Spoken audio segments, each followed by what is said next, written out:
আজকে তোমাদেরকে আমি একটা নতুন রেসিপি করে দেখাবো। এটা আমি রেস্টুরেন্টে খেয়েছি, এখনও কারোর বানানো আমি দেখিনি। দেখো, এখানে 150 গ্রাম আমি পনির নিয়ে এসেছি, বুঝেছো? আর এই একটা ক্যাপসিকাম, এটা আমি পিস পিস করে কেটে দেখাচ্ছি। পনিরটাও কাটবো। আর এর মধ্যে কি কি দেবো দেখো, একটু আদা দেবো। আর এই যে কাজুটা দেখছো, রসুনটা দেখছো, এটা আমি একটু কড়াইয়ে নেড়ে নেব, তেলের মধ্যে, কাঠখোলায় না। আর এইটা আমি ফোড়ন দেব, লবঙ্গ, এলাচ, দারচিনি, একটা শুকনো লঙ্কা, তেজপাতা। আর এর মধ্যে আর কি কি মশলা দিই তোমরা দেখতে থাকো। এই দেখো, পনিরটা এখন আমি পিস পিস করে কাটবো, একটু বড় বড় করে। এই দেখো, এইভাবে।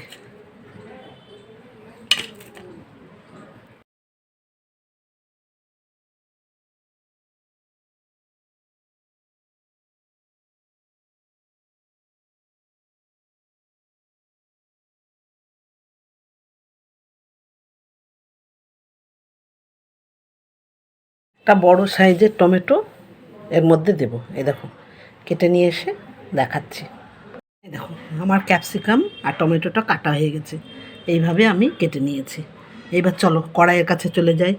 এইবার ওগুলা ভাজবো। কড়াই বসিয়ে দিয়েছি। এবার আমি এর মধ্যে দেব একটু সাদা তেল। তেলটা দিয়ে দিয়েছি। এবার এর মধ্যে দেব আমি রসুনটা আর বাদামটা হালকা করে নেড়ে নেব। তেলটা গরম হয়ে গেছে, আমি বাদামটা এবার দিয়ে দিলাম।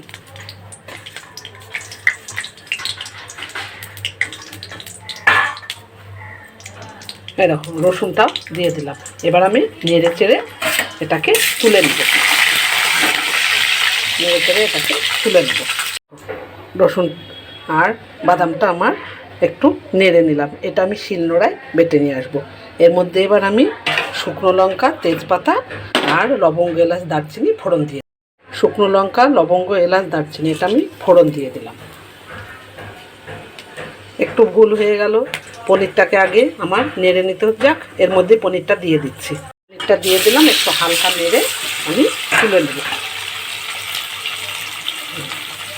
এ দেখো, ভাজা প্রায় হয়ে গেছে, আমি এটা এবার তুলে নেব। এর মধ্যে আমি সবজিটা আর একটা পেঁয়াজ কুচি দিয়ে দেব। এটা একটু হালকা নেড়ে তুলে নেব। তো লাল লাল হবে আর আমি এটা তুলে নেব। খুব হালকা করব না, একটু লাল লাল মতো করব। সব রকমভাবে খেয়েছে। আমি এটা গ্রিন পনির করব, বাটার পনির, আলু ফুলকপি পনির, পনির মশলা আমিও করেছি, কিন্তু এবার আজকে আমি গ্রিন পনির করব। এই দেখো, পেঁয়াজটা কেটে নিয়েছি, এটা আমি ফোড়ন দিয়ে দিলাম। বেশিটা দেবো না, একটা বড় সাইজের পেঁয়াজ এর মধ্যে দিয়ে দিলাম। একটু যেই ভাজা ভাজা হবে, যে সবজিগুলো কাটা আছে সেটা দিয়ে দেবো। দেখো, পরিমাণ মতো চিনি আর নুন ওর ভেতর আমি দিয়ে দেবো। আর এই কাজুটা ভাজা হয়ে গেছে, এবার আমি চলো বেটে নিয়ে আসি। আর এই যে আদা ওর সঙ্গে, এই তিনটে আমি পেস্ট করব, কাজু, রসুন আর আদা। পেঁয়াজটা আমার ভাজা ভাজা হয়ে এসছে। এবার আমি দেখো এই সবজিগুলো দিয়ে, এর মধ্যে কোনো রকম আমি হলুদ, কাশ্মীরি লঙ্কার গুঁড়ো কিছু ব্যবহার করবো না। এর মধ্যে শুধু দেবো একটু লবণ আর চিনি আর ওই কাজু, রসুন, এই বাটাটা। আর নামানোর সময় একটু আমি ধনেপাতা বেটে এর মধ্যে নামিয়ে দেবো। চিনিটার ভিতর দিয়ে দিই। আর এর মধ্যে কোনো কিছু যাবে না। এটা হতে থাক, ততক্ষণ আমি বেটে নিয়ে আসি। আমার কাজুটা বাটা হয়ে গেল, কাজু, আদা আর রসুন। আর এই ধনেপাতাটা আমি ধুয়ে রেখেছি, ছাড়িয়ে ভেঙে এটা আমি কুচি কুচি করে দেবো না, এটা আমি বেটে দেবো নামানোর একটু আগে, কিংবা গ্রেভির সঙ্গে মিশিয়ে আগে আমি বাদামটা এবার দিয়ে কষতে থাকি। এই দেখো, আমার এটা সেদ্ধ হয়ে গেছে। কালারটা দেখেছো, খুব সুন্দর লাগছে। এটা আমার সেদ্ধ হয়ে গেছে, টমেটো আর ক্যাপসিকাম। এবার আমি এই কাজু বাটাটা দিয়ে দেবো। আর নুন মিষ্টি তো আগে দেওয়া আছে, আর এর সঙ্গে আমি কোনো কিছু ব্যবহার করব না। এবার একটু এটা নাড়াচাড়া করে পনিরটা আমি একটু নাড়াচাড়া করে জল দিয়ে দেবো, দিয়ে পনিরটা দিয়ে দেবো। তার মধ্যে আমি ধনে পাতাটা একটু বেটে নিয়ে আসি, এটা একটু থাক। আর আমি পনিরটা দিয়ে দেবো। ঝোলটা ফুটে উঠেছে, এটাও কষা কষা হয়ে গিয়েছে।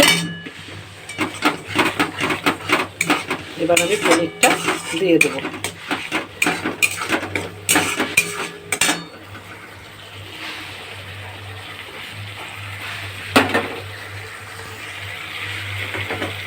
দেখো পনিরটা আমি দিয়ে দিলাম। এবার একটু নাড়াচাড়া করবো। আঁচটা মিডিয়াম আঁচেই সবসময় রান্না করবে, হাইও করে দিবে না, লোতেও করে দিবে না। এটা একটু মশলাটা ঢুকুক।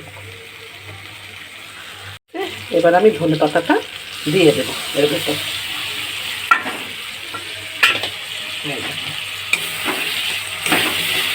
আঁচটাকে একটু লো করে দিই, ধনেপাতাটা দিয়ে দিলাম।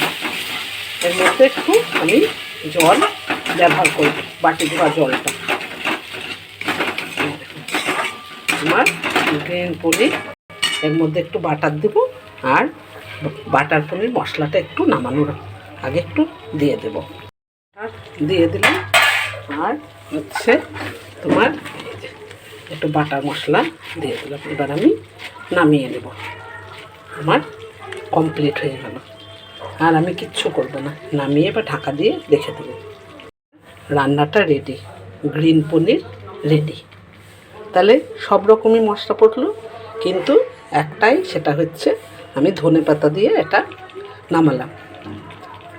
সবুজ সবুজ ভাব এলো, নামটাও দিয়ে দিলাম গ্রিন পনির।